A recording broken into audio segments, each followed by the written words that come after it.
Tony Soprano spent his entire life telling himself one thing: that everything he did, every lie, every body, every moral compromise, was for his family. Not for power, not for ego, for them. Meadow Soprano is easy to underestimate. She's the good child, the successful one. The one who got out of New Jersey, went to Columbia, built something that looked nothing like what her father built. While Tony was ordering hits and lying to federal investigators, Meadow was getting straight A's, volunteering at the South Bronx Law Center. Talking about helping minorities and fighting for people the system ignores. On the surface, she looks like the one thing Tony always claimed to want a child who escaped. But from the very beginning, Meadow was different from everyone else in Tony's orbit in one specific way. She could see it clearly. As a teenager, she confronts Tony directly and asks him whether he's in the mafia. Not hints at it, not dances around it, looks him in the eye and asks him. And Tony, who lies to his wife, to his crew, to his therapist, half admits it to her, because Meadow was always the one person whose perception he couldn't fully manage. She pushes back on his racism. She builds her own opinions. She dates someone Tony disapproves of and doesn't back down. In those early seasons, there is a version of Meadow's future that looks genuinely free, built on her own terms, defined by values she chose herself. That's who she starts as, which makes what happens next matter so much more. Jackie Aprile Jr. enters Meadow's life, the son of a mob boss. She knows exactly what his world is. She's not naive. She never was, and she stays anyway. The relationship ends with Jackie getting killed, almost certainly on her father's orders. Meadow suspects it. You can see it in her face. And this time she doesn't confront Tony. She grieves. She moves forward. She looks away.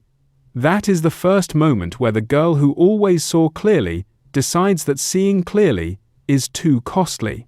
It's a small thing, a private thing, but it's the first crack. Then comes Finn. Finn is important because of what he represents. He's an outsider. No connection to the life, no history with it, no inherited tolerance for it. He sees Tony's world the way a stranger sees it, and what he sees terrifies him. He witnesses mob violence up close, and he cannot process it, cannot normalize it, cannot fold it into his understanding of the woman he loves and the family she comes from. So he leaves.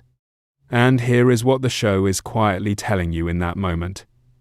The people who encounter the Soprano world without having grown up inside it, who feel the full, unfiltered weight of what it actually is, they leave.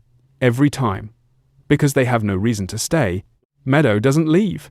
Not because she's weak, but because for Meadow it was never fully outside. It was always underneath everything. It was the house she grew up in, and the food on the table, and the way her father looked at her with that particular pride. You can't leave something that was never separate from you to begin with. Meadow's absorption into Tony's world looks like success. She's accomplished. She's sharp. She has a career, and a direction, and a sense of purpose. Nobody watching her trajectory from the outside would call it a tragedy. That's the difference. One child collapsed under the weight of Tony's world. The other was quietly built to serve it. Here is where the tragedy locks in completely. Meadow originally plans to be a pediatrician.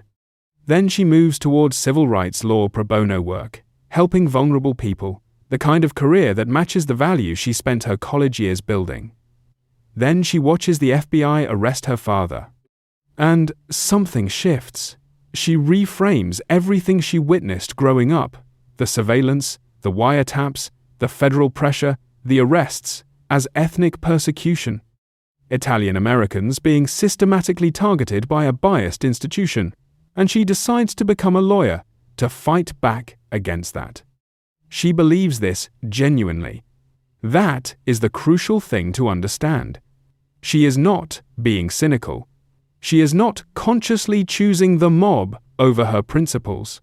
She has done something much more sophisticated than that. She has constructed an idealistic framework that leads her, step by logical step, directly into her father's world. Her intelligence doesn't protect her. It's what makes the rationalization so seamless. Because what she actually does is abandon pro bono work for a lucrative career defending wealthy clients against federal prosecution. She becomes, in precise terms, the kind of lawyer that keeps men exactly like her father out of prison. Everything. She was the girl who saw clearly, who volunteered in the South Bronx, who wanted to help people the system ignored, gets quietly redirected. Her Columbia education, her sharpness, her talent, all of it ends up in service of the exact world she could see through at 15. And Tony never asked her to do this. He didn't corrupt her deliberately. He didn't steer her toward law. He didn't sit her down and explain what he needed. His life just had that much gravity. The last scene of The Sopranos is one of the most discussed moments in television history. Tony sits in a diner. Carmela arrives. An onion rings gets ordered. The camera keeps cutting to the door, to strangers in the room, back to Tony's face. Everyone watching that scene was asking the same question: does Tony get shot? But look at who the camera is actually waiting for. The last person to walk through that door is Meadow. She'd been parallel parking outside. She's late. She's the last one to arrive. And when she finally walks in, and the camera catches her crossing the threshold, cut to black. But that final shot isn't really a question about Tony's death. It's a statement about Meadow's life. She is walking through that door into her father's world, not as a visitor, not as someone who escaped and came back for dinner, but as someone who belongs there now, permanently, completely. Tony's deepest fear, the thing underneath all the therapy and the violence and the relentless forward motion, was that the life he built would swallow his children. He spent every season trying to make sure it wouldn't. He just never understood that it already had. Meadow Soprano never becomes a criminal. She never gets arrested. She never does anything that would make her look, from the outside, like a casualty of the family she was born into. She achieves exactly what any parent would say they wanted for their child. And that is precisely what makes her the most tragic character in this entire show. Because The Sopranos was never really asking whether the mob destroys you violently. It was asking whether it destroys you quietly. Whether it can take someone brilliant and perceptive and full of genuine idealism and reshape them so gradually, so naturally, that they never once feel like they've lost anything. Meadow never felt like she lost anything.